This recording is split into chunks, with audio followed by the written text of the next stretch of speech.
Hello guys, welcome back to my channel. Meron tayo rito Toyota Corolla big body. Yan, bali ang problema nito guys, yung auxiliary pan niya guys, ito nakarekta. Yan. Kapag ino ng susi, gumagana kaagad tong auxiliary pan, itong radiator pan. Yan, kaya ito si sir pumunta sa akin para ipa-check up sa atin. Sir, kailan niyo napansin yan sir na nag-direct siya? Noong isang linggo. Isang linggo. Tapos ano ginawa niyo sir nung nag-direct siya? Pinalitan lang na relay. Relay. Tapos ganun pa rin. Ganun. Wala na bago. Sir, kuhanin mo nga yung relay mo sir para pakita natin sa viewers natin. Yan, sa mga nagdi-DIY diyan guys, minsan mapapagastos kayo. Kaya ang pagdi-DIY guys, kailangan sigurado rin. Yan. Magkano bili mo rito sir? Hindi ko alam eh. Ano po bumili niya eh. Ay, anak nyo. Yan. Ito guys, ito ang relay ng pan motor dito sa radiator. Yan, tama naman guys ang binili nila. Yan, ito yung guys ang location yan. Yan, ito guys ang relay niyan. So, ang problema lang nito, sir, pinalitan mo ganun pa rin. Walang nabago. Yan. Sige sir, start mo nga sir. Pakita natin sa viewers natin. Yan, sa mga merong Toyota Corolla big body. Yan. Ganito lang guys ang gagawin nyo. Ray, kuha ka ng wire. Ray, kuha ka ng wire. Yan. Sige sir, on lang, on lang. On. On lang, on lang. On lang po, on.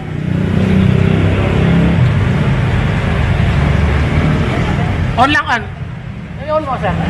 Yung nakailaw yung battery.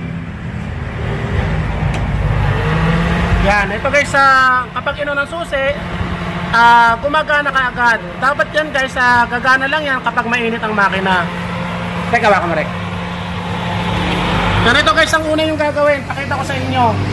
Kapag naka-direct yan, yung pan yan, yan, ito guys, bubunutin nyo yung thermo switch, yung socket. Yan. So, nakabunot na siya. Ang gagawin nyo guys, lalagyan nyo ng wire. Yan, dito mismo. Yan, dito guys, para medyo sira na kasi. Para makita nyo guys. Yan, ito yung wire. Yan, nakabalat. Yan. Ididikit nyo guys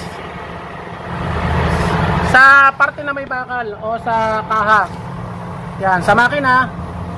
Yan, ididikit nyo. Yan, kailangan guys mamamatay ito. Yan, hindi pa rin siya namatay. Yan, nakadikit yan. Yan, kahit dito guys, sa negative mismo. Yan, nakadikit siya. Yan. Hindi siya namatay. Yan, ibig sabihin guys, anong model to sir? 1996. 96 model. Sige Ryan, patayin mo muna yung susi. So guys, papakita ko sa inyo. Meron akong video niyan na andito ang relay.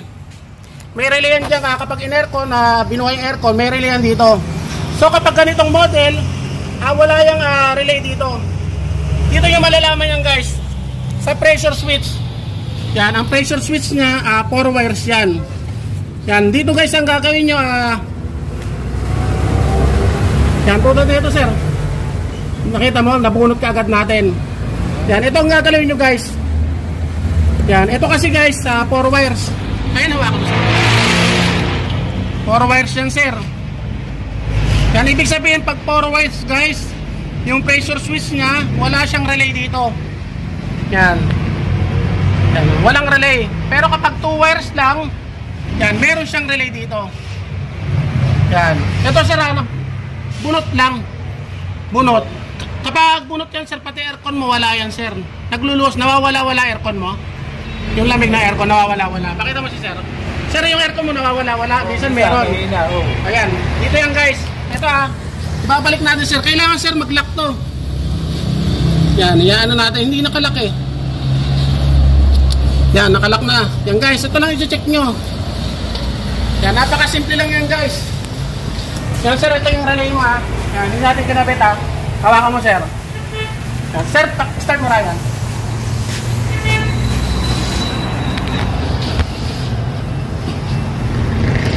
Ito rin.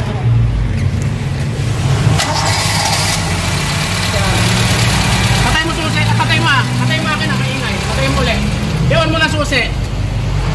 Yan guys, gumagana yung pan. Yan, ito ulitin natin. Sir, dito ka sir, para makita mo. Yan, nilagay ko ulit. Gaground natin guys. Oh, namatay sir, di ba? Yan guys, namatay na. Aangat ko to. Angat mo, pakita mo rin. Yan, iangat ko, gagana yung pan yan. Oh sir, kita mo di ba? Walang cut yan sir, kitang-kita mo. Yan, dilit ko ulit. Yan. O, namatay. Yan, okay na sir, problem solved.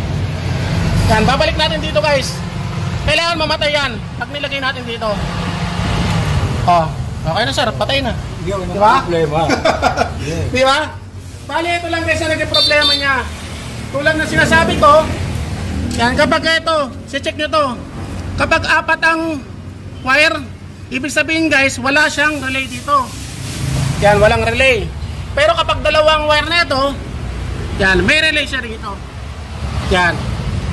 Kasi may nagtatanong sa akin yan, bakit gano'n na tinignan nila rito, walang relay. Ito lang guys, kapag apat ang wire, yan, ganito lang guys gagawin nyo.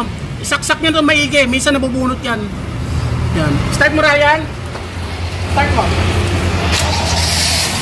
Yan, okay na sir. Then, kailangan sir gagana yan. Ito guys, kailangan gagana to kapag mainit ang makina. Sir, paki-aircon mo muna. Kailangan guys kumana yan. Yan, paki-aircon.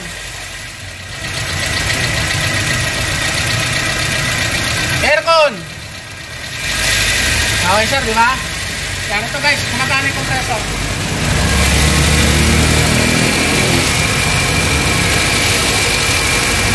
Yan, patay aircon. Yan, patay aircon guys, ito patay rin. Yan, okay. Sige, mainitin muna natin.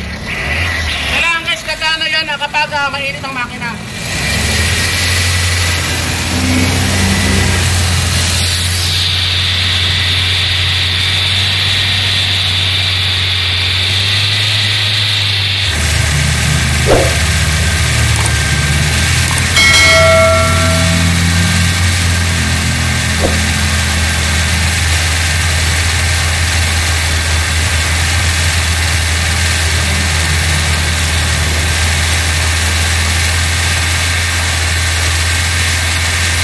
Yan, okay na.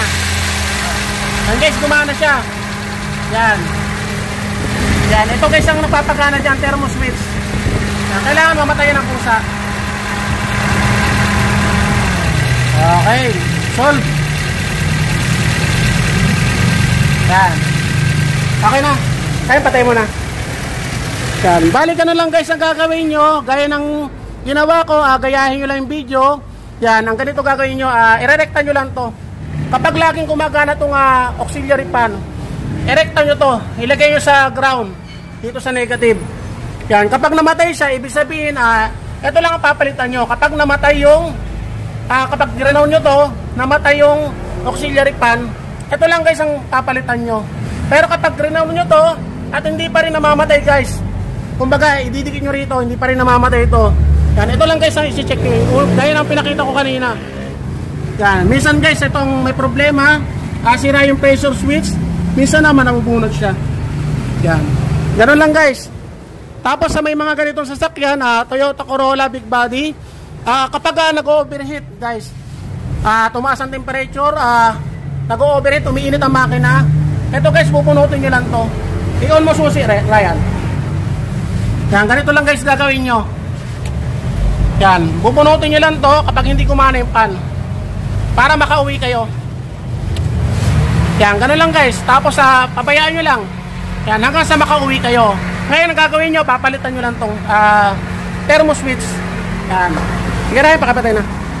Okay na guys. Sir, hindi ka, baka may babatiin ka sir. Pati ka. May anak mo sir, batiin nyo. Oh, yung pamilya ko, yung dati ko.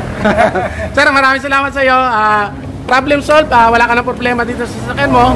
Yan. Maraming salamat po sir. So yun guys, sana may natutunan kayo sa channel kong bagong video. Maraming salamat.